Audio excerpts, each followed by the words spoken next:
let me tell you the 7 tips I have for you as you start playing Ancient Empires. Number 1, stick to around 5 workers. Okay, I know it's tempting to go for 7 workers to get that first achievement.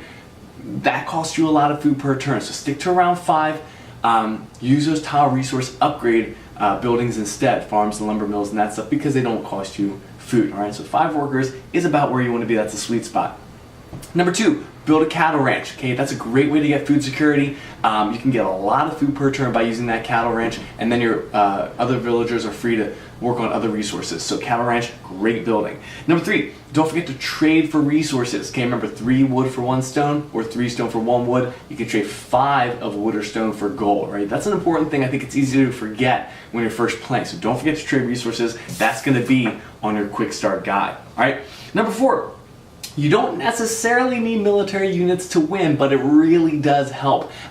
If nothing else, just for defense. When people start trying to plunder your city, it's good to have some military units as backup. Okay, so you don't need the military units, but I would highly recommend having them as you play. All right, I think I'm on number 5. Watch your population tracker, especially when you start building new units. From your barracks, for example. Right. Just make sure you're planning ahead, right? So you don't get to a point where you are consuming more food than you're producing, and then you need to start getting rid of units. You don't want to do that. Okay, so watch that population tracker, watch how much food you're using per turn.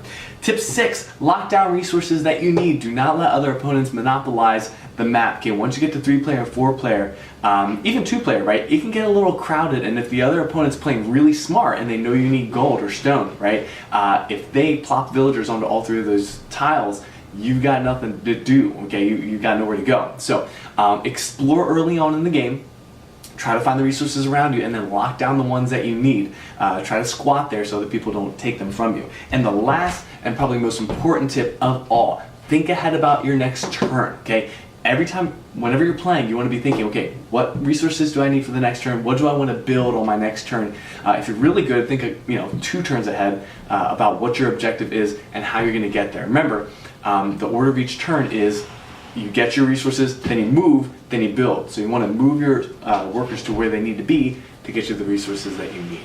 All right, well, there's my tips for you. Again, thank you so much. Enjoy playing and good luck.